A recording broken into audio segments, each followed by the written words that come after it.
बिस्मिल्लाहिर्रहमानिर्रहीम। आज हमारे पास चैप्टर नंबर 1 का नेक्स्ट लेक्चर है, जिसमें आज हम टाइप्स ऑफ मैट्रिसेस को डिस्कस करेंगे और देखेंगे कि टाइप्स ऑफ मैट्रिसेस में मैट्रिसेस की टाइप्स कौन कौन सी हैं। मेरे पास आज पहला मैट्रिक्स है जिसका नाम है रो मैट्रिक्स। रो मैट्रिक्स की जब अपने नाम से ही जाहिर है, हम कहते हैं कि एक ऐसा मैट्रिक्स जिसमें सिर्फ एक ही रो हो। A matrix is called row matrix if it has only one row is called row matrix। Example में दिया गया आपके पास एक मैट्रिक्स और आपको क्लियर नजर आ रहा है, इस मैट्रिक्स में एक रो है, ये एक रो है, और अगर मैं कॉलम की बात करूं तो इसमें तीन कॉलम्स हैं, एक, दो और ये तीन कॉलम्स हैं। लेकिन मेरा ताल्लुक रो से है, इसमें क्योंकि एक ही रो है तो लिहाजा ये रो मैट्रिक्स है। नेक्स्ट मैट्रिक्स बी की बात करते हैं तो इसमें सिर्फ एक ही रो है, हालांकि इसमें कॉलम भी एक ही है, लेकिन मेरे पास इसमें जो रो है, मेरा काम रो से ही है, तो ये बी मैट्रिक्स जो है ये भी रो मैट्रिक्स ही है। तो एक ऐसा मैट्रिक्स जिसमें सिर्फ एक ही रो से रो मैट्रिक्स कहते हैं। फिर नेक्स्ट आता है कॉलम मैट्रिक्स। इसी से मिलती जुलती बात, एक ऐसा मैट्रिक्स जिसमें सिर्फ एक ही कॉलम हो उसे कॉलम मैट्रिक्स कहते हैं। अ matrix is called column matrix if it has only one column.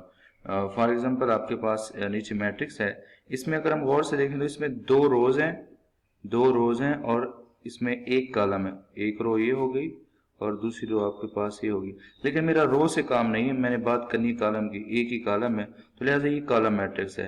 अब ये वाला जो मैट्रिक्स बी मैट्रिक्स है, इसमें एक ही रो है और इसमें एक ही कॉलम है, क्योंकि मैं कॉलम मैट्रिक्स की बात कर रहा हूँ और इसमें एक ही कॉलम है, तो ये कॉलम मैट्रिक्स भी है। तो लिहाजा जो बी मैट्रिक्स है ये रो मैट्रिक्स भी है और ये कॉलम मैट्रिक्स भी है हमारे पास। नेक्स्ट हमारे पास रेक्टेंगुलर मैट्रिक्स। रेक्टेंगुलर मैट्रिक्स की डेफिनेशन ये है, a matrix is called rectangular matrix if the number of rows in a matrix is not equal to the number of column. कि अगर कोई आपके पास मैट्रिक्स है उसमें कतारों और कॉलमों की तादाद अगर मुख्तलिफ हो तो उसे रेक्टेंगुलर मैट्रिक्स कहते हैं। जैसे रेक्टेंगल की बात करते हैं, रेक्टेंगल में एक ऐसी फोर साइडेड डायग्राम होती है जिसकी आमने सामने की साइड्स बराबर होती हैं लेकिन दूसरी साइड्स बराबर नहीं होती। तो इसी तरीके से रेक्टेंगुलर मैट्रिक्स में हम कहते हैं कि एक ऐसा मैट्रिक्स जिसमें कतारों की तादाद कॉलमों की तादाद के बराबर ना हो। जैसे कि मेरे पास मैट्रिक्स ए है, इसमें एक रो है और इसमें तीन कॉलम है, एक रो और इसमें तीन कॉलम है, 1 2 एंड 3। इस मैट्रिक्स का ऑर्डर है 1/3। इस मैट्रिक्स का जो ऑर्डर है हमारे पास वो 1/3 है। रो 1 है और कॉलम 3 है, तो दोनों आपस में बराबर नहीं है। फिर बी मैट्रिक्स पे आते हैं, इसमें दो रोज हैं, रो 1 और फिर ये रो 2, दो रोज है और इसमें एक ही कॉलम है। तो एक ऐसा मैट्रिक्स जिसमें रोज और कॉलम की तादाद बराबर ना हो तो उसको रेक्टेंगुलर मैट्रिक्स कहते हैं। और इसी के बिल्कुल अपोजिट है square matrix. A matrix is called square matrix if the number of rows is equal to the number of columns in a given matrix। एक ऐसा मैट्रिक्स जिसमें कतारों और कॉलमों की तादाद बराबर हो उसे स्क्वायर मैट्रिक्स कहते हैं। जैसे कि बी मैट्रिक्स है, इसमें एक रो और एक कॉलम है, यानी रोज और कॉलम की तादाद बराबर है। फिर एक्स मैट्रिक्स है, इसमें दो रोज और दो कॉलम है, और एम मैट्रिक्स में तीन रोज और तीन कॉलम है, तो ये स्क्वायर मैट्रिक्स कहलाता है आपके पास। फिर अब हमारे पास आता है नल मैट्रिक्स, ये इसका दूसरा नाम है, जीरो मैट्रिक्स भी है और इसको हम ओ से रिप्रेजेंट करते हैं। एक ऐसा मैट्रिक्स है जिसकी तमाम एंट्रीज जीरो के बराबर होती हैं। ये मैट्रिक्स किसी भी शक्ल का भी हो सकता है, ये आपके पास रो मैट्रिक्स भी हो सकता है, ये आपके पास कॉलम मैट्रिक्स भी हो सकता है, ये आपके पास रेक्टेंगुलर मैट्रिक्स भी हो सकता है, ये आपके पास स्क्वायर मैट्रिक्स भी हो सकता है। इसकी शेप किसी तरह भी हो सकती है, लेकिन इसकी शर्त जो है वो सिर्फ एक ही है, वो ये है कि इसकी तमाम एंट्री जीरो के बराबर होनी चाहिए, तो उसे हम नल मैट्रिक्स कहते हैं या जीरो मैट्रिक्स कहते हैं। If each entries of a matrix are zero then such a matrix is called null matrix, या फिर इसको हम जीरो मैट्रिक्स भी कहते हैं, इसको हम कैपिटल ओ से डिनोट करते हैं। आपके पास मैट्रिक्स ए है, इसमें तमाम एंट्री 0 0 है, बी में भी तमाम एंट्री 0 0 है, एम में भी तमाम एंट्री 0 0 है। मैंने कोई शर्त नहीं लगाई कि ये मैट्रिक्स ए जीरो रो होना चाहिए, कॉलम होना चाहिए, रेक्टेंगुलर होना चाहिए या फिर स्क्वायर होना चाहिए, ऐसी कोई शर्त नहीं है। बस एक ही शर्त है, इसकी तमाम एंट्रीज जीरो होनी चाहिए। नेक्स्ट है transpose of a matrix. A matrix obtained by changing the rows into columns or column into rows is called transpose of matrix। It is denoted by A raised to power T. अगर आपके पास कोई matrix A दिया गया है तो उसके transpose को ए raised to power T से डिनोट करेंगे, और अगर कोई मैट्रिक्स एम दिया गया है तो उसके ट्रांसपोज को M raised to power T से डिनोट करेंगे। अगर कोई मैट्रिक्स एक्स है तो उसके ट्रांसपोज को X raised to power T से डिनोट करेंगे। अब ये डेफिनेशन में कहा यह गया है कि अगर आपके पास कोई मैट्रिक्स दिया गया तो इसमें जो बात काबिल गौर है वो ये है, इसमें जो वर्ड आर है, ये वर्ड आर बहुत इंपॉर्टेंट है। अब matrix obtained by changing the rose into column. आपके पास कोई मैट्रिक्स दिया गया है, आप उसकी रोज को कॉलम में कन्वर्ट कर दें, या फिर आर कॉलम्स इनटू रोज, या फिर कॉलम्स को रोज में कन्वर्ट कर दें। इन दोनों में से कोई एक काम करना है। दोनों काम एट ए टाइम करेंगे तो यहां पे लिखा होता रोज into column and column into रोज। तो जब बच्चे डेफिनेशन लिखते हैं तो ये वर्ड यहाँ पे आर की जगह पे एंड लिखे जाते हैं जल्दबाजी में, तो इसका मीनिंग ही चेंज हो जाता है। तो अगर आप यहाँ पे एंड लिखेंगे आपकी डेफिनेशन टोटल गलत होगी। तो इन डेफिनेशंस में चंद पॉइंट्स ऐसे हैं जिन पे हमने गौर करना है। तो यहाँ पे आपने वर्ड आर को नहीं भूलना। अगर आपने आर की जगह पे जल्दबाजी में एंड लिख दिया तो इस मैट्रिक्स का मीनिंग टोटल चेंज हो जाता है। आपने इन दोनों में से एक काम करना है, या तो आपने रोज को कॉलम में तब्दील कर देना है, जैसे कि मैंने इस एग्जांपल में किया। पहली रो है 1 2 3, इस पहली रो 1 2 3 को मैंने पहले कॉलम 1 2 3 में कन्वर्ट किया हुआ है। फिर दूसरी रो 4 5 6 को मैंने दूसरे कॉलम 4 5 6 में कन्वर्ट किया हुआ है। फिर तीसरी रो 7 8 9 को मैंने तीसरे कॉलम 7 8 9 में कन्वर्ट किया हुआ है। अच्छा, अगर देखा जाए तो एट ए टाइम दूसरा काम खुद ब खुद हो चुका है। यानी दूसरा काम कौन सा? कॉलम्स इनटू रोज वाला। अगर मैं क्या करता हूं, मैं इस पहले कॉलम को पहली रो में कन्वर्ट करता हूं। पहला कॉलम है 1 4 7, इस पहले कॉलम को पहली रो में कन्वर्ट करते हैं तो आप देखेंगे ये पहले रो में कन्वर्ट हो चुका है। फिर दूसरे कॉलम को दूसरी रो में कन्वर्ट करते हैं। दूसरा कॉलम है 2 5 8, तो आप देखेंगे दूसरा कॉलम दूसरी रो में कन्वर्ट हो चुका है। फिर तीसरे कॉलम को तीसरी रो में कन्वर्ट करेंगे 3 6 9, तो ऑटोमेटिकली 3 6 9 रो में कन्वर्ट हो चुका है। आप एक काम करेंगे, रोज को कॉलम में कन्वर्ट करेंगे तो ऑटोमेटिकली कॉलम्स रो बन चुकी होंगी। लेकिन अगर आपने दोनों काम, यहाँ पे काम तो एक ही करना है, यहाँ पे ऑपरेशन हम ठीक ही करते हैं, लेकिन यहाँ पर वर्ड आर की जगह पे जब एंड लिख जाएंगे तो आपकी डेफिनेशन टोटल गलत हो जाएगी। जब हम कहते हैं कि changing rose into column and column into रोज, यानी पहले रोज को कॉलम में तब्दील करेंगे तो जो अभी मैट्रिक्स मिला उसको फिर कॉलम्स को रोज में कन्वर्ट कर देंगे तो आपको ओरिजिनल मैट्रिक्स मिल जाएगा। तो ऐसा नहीं करना। नेक्स्ट है मेरे पास negative of matrix. A matrix obtained by changing the sign of all entries of matrix is called negative of matrix. अगर आपके पास कोई मैट्रिक्स दिया गया है, आप उस मैट्रिक्स की तमाम एंट्रीज के साइन चेंज कर दें तो आपको जो नया मैट्रिक्स मिलेगा वो नेगेटिव ऑफ मैट्रिक्स कहलाएगा। Let A is equal to 1 -2 3 -4, then हम इस मैट्रिक्स को, इसके अगर ए है तो उसको -a से डिनोट करेंगे, बी है तो -b से डिनोट करेंगे, -b है तो +b से डिनोट करेंगे, और इस तरीके से इसको ऑब्टेन कैसे करते हैं? ऑब्टेन ऐसे करते हैं कि इनकी तमाम एंट्रीज के साइन चेंज कर दें। ये प्लस का 1 था तो ये -1 हो चुका है, ये माइनस का 2 था तो ये +2 हो चुका है, ये प्लस का 3 था तो ये -3 हो चुका है, ये माइनस का 4 था तो ये +4 हो चुका है। नेक्स्ट वेरी इंपॉर्टेंट डेफिनेशन, जैसे कि मैं अभी थोड़ी देर पहले बता के आ गया, इन तमाम डेफिनेशन में चंद एक वर्ड्स ऐसे हैं जिन पे हमने गौर करना है। अगर हमने उनको स्किप कर दिया आपकी डेफिनेशन इनकम्प्लीट हो जाएगी। सिमेट्रिक मैट्रिक्स, इसकी डेफिनेशन पढ़ते हैं फिर इसको समझाने की कोशिश करते हैं, और इसमें कौन सा वर्ड है अगर हमने उसको स्किप कर दिया तो आपकी डेफिनेशन टोटली गलत हो जाएगी। अ square matrix is called symmetric matrix if it is equal to its transpose।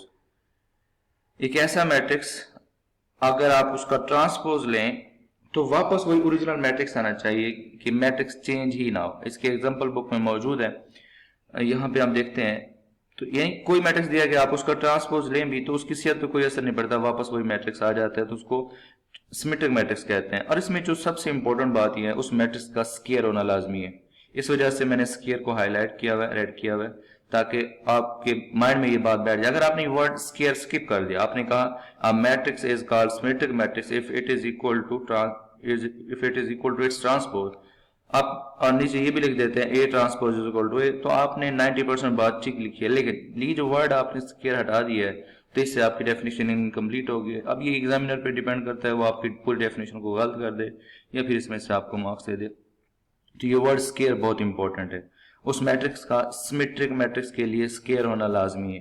फिर स्क्यू सिमेट्रिक, इसी सिमेट्रिक मैट्रिक्स से मिलती जुलती बात ही है। A square matrix is called skew symmetric matrix if its transpose is equal to negative matrix. इसी matrix, अगर हम किसी मैट्रिक्स का ट्रांसपोज लेते हैं और ट्रांसपोज लेने के बाद जो हमें नया मैट्रिक्स मिलता है हमें ओरिजिनल मैट्रिक्स के नेगेटिव मैट्रिक्स के बराबर देता है। इसकी एग्जांपल हमारे पास टेक्स्ट बुक में मौजूद है। तो इसमें भी इस मैट्रिक्स में मैट्रिक्स का स्क्वायर होना लाजमी है। अगर ये स्क्वायर नहीं होगा तो आपकी डेफिनेशन इनकम्प्लीट होगी। फिर नेक्स्ट है मेरे पास डायगोनल मैट्रिक्स।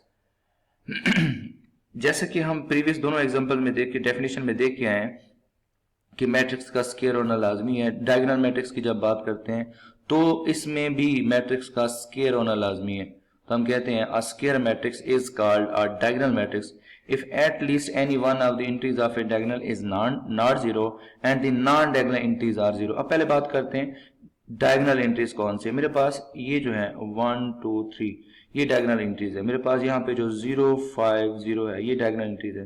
मेरे पास ये जो 1 2 है ये डायगोनल एंट्रीज है। मेरे पास जो नॉन डायगोनल एंट्रीज हैं यानी इन डायगोनल के अलावा बाकी जितनी भी हैं वो नॉन डायगोनल एंट्रीज हैं। शर्त ये है कि इन डायगोनल एंट्रीज में कम से कम एक एंट्री नॉन जीरो। आपके पास पहली शर्त यह है कि मैट्रिक्स का स्क्वायर होना लाजमी है, यानी रोज और कॉलम की तादाद बराबर हो। इस मैट्रिक्स ए में 3 रोज हैं 3 कॉलम है। मैट्रिक्स बी में भी 3 रोज 3 कॉलम है। मैट्रिक्स सी में 2 रोज 2 कॉलम है। रोज और कॉलम की तादाद बराबर है। दूसरी शर्त यह है कि इसकी डायगोनल एंट्रीज में कम से कम एक एलिमेंट जीरो हो, नॉन जीरो, सॉरी इसमें इसकी डायगोनल एंट्रीज में कम से कम एक एलिमेंट नॉन जीरो हो। एक से ज्यादा एंट्रीज, एक से ज्यादा नॉन डायगोनल एंट्रीज भी नॉन जीरो हो सकते हैं। जैसे इसमें 3 नॉन डायगोनल एंट्रीज हैं और तीनों की तीनों नॉन जीरो हैं, लेकिन बाकी तमाम जो है डायगोनल के अलावा बाकी तमाम की तमाम एंट्री जीरो है। तो ये आपके पास डायगोनल मैट्रिक्स है। और बी मैट्रिक्स की बात करें तो उसने कहा था कम से कम एक डायगोनल एंट्री। तो डायगोनल ये है जिसको मैंने हाईलाइट किया, इसमें एक एंट्री जो है वो नॉन जीरो है जबकि बाकी तमाम की तमाम जीरो है। तो बी भी एक डायगोनल मैट्रिक्स ही है। सी में आते हैं, ये एक 2x2 मैट्रिक्स है, स्क्वायर मैट्रिक्स है। इसकी डायगोनल एंट्रीज नॉन जीरो हैं और इसकी बाकी तमाम एंट्रीज जीरो है। अगर फर्ज किया ऐसा हो जाता, ये जो बी मैट्रिक्स में 5 है अगर ये भी जीरो हो जाता तो अब ये मैट्रिक्स डायगोनल मैट्रिक्स नहीं होगा, ये मैट्रिक्स डायगोनल मैट्रिक्स नहीं होगा आपके पास।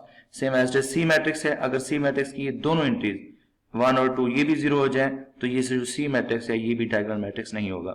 नेक्स्ट मेरे पास नई डेफिनेशन आ रही है scalar matrix, very important definition.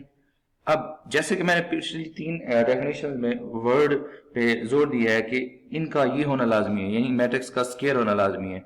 अब स्केलर मैट्रिक्स की जब बात करते हैं तो यहाँ पे मैट्रिक्स का सिर्फ स्केलर होना लाजमी नहीं है, यहाँ पे इसको हम डायगोनल का नाम देंगे। इस मैट्रिक्स का डायगोनल मैट्रिक्स होना लाजमी, ये शर्त है। अगर आपकी डेफिनेशन में ये वर्ड डायगोनल मैट्रिक्स आपने ना लिखा तो आपकी डेफिनेशन गलत होगी।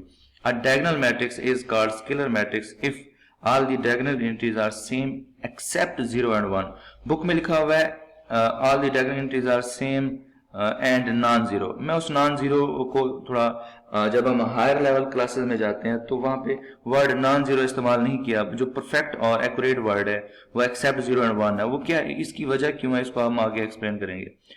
तो स्केलर मैट्रिक्स की जब आप डेफिनेशन करेंगे, पहली शर्त मैट्रिक्स का डायगोनल होना लाजमी है। दूसरी शर्त उसकी डायगोनल एंट्रीज सेम होनी चाहिए, यानी ये डायगोनल एंट्रीज हैं दोनों सेम है, ये भी 3 ये भी 3। और जब हमने डायगोनल की बात कर दी तो इसमें 2 चीजें और आ चुकी हैं। पहली बात कि ये मैट्रिक्स स्क्वायर है, आपको क्लियर नजर आ रहा है। दूसरी बात डायगोनल एंट्रीज के अलावा बाकी तमाम एंट्रीज जीरो है, जो कि हमने डायगोनल मैट्रिक्स में बात की है। तो जब हम डायगोनल की बात कर देते हैं तो उन 2 वर्ड यानी स्क्वायर मैट्रिक्स का बताना और डायगोनल मैट्रिक्स के अलावा डायगोनल एंट्रीज के अलावा बाकी तमाम एंट्रीज का जीरो होना बताना लाजमी नहीं रह जाता, इसलिए हम वर्ड डायगोनल मैट्रिक्स का इस्तेमाल करते हैं। तो ये आपके पास डायगोनल मैट्रिक्स है और इसकी डायगोनल एंट्रीज सेम है। यहाँ पर बी मैट्रिक्स में ये अगेन आपके पास स्क्वायर मैट्रिक्स है, डायगोनल एंट्रीज के अलावा बाकी तमाम की तमाम एंट्री जीरो है और उससे बढ़ के एक और बात, इसकी तमाम डायगोनल एंट्रीज सेम है। अगर फर्ज किया ये matrices A and B are scalar matrix, but मैं इससे रिलेटेड एक और एग्जांपल लेता हूँ। फर्ज किया हमने यहाँ पे इन 2 वर्ड्स पे जोर दिया, एक्सेप्ट 0 and 1। अब इसको एक्सप्लेन करते हैं। अगर फर्ज किया ये एक्सेप्ट 0 and 1 इग्नोर कर दें, यानी कि ये जो डायगोनल है, हमने ये कहा था कि डायगोनल में ना तो 0 आने चाहिए और ना ही 1 आने चाहिए। फर्ज किया अब ये डायगोनल में 0 आ जाए तो क्या ये मैट्रिक्स आपका स्केलर रहेगा। पहली बात ये मैट्रिक्स डायगोनल ही नहीं रहा मेरे पास, जो मैट्रिक्स ए है ये मैट्रिक्स डायगोनल ही नहीं है, क्योंकि डायगोनल मैट्रिक्स की पहली शर्त ये है कि डायगोनल एंट्रीज में कम से कम एक एलिमेंट नॉन जीरो होना चाहिए। सेम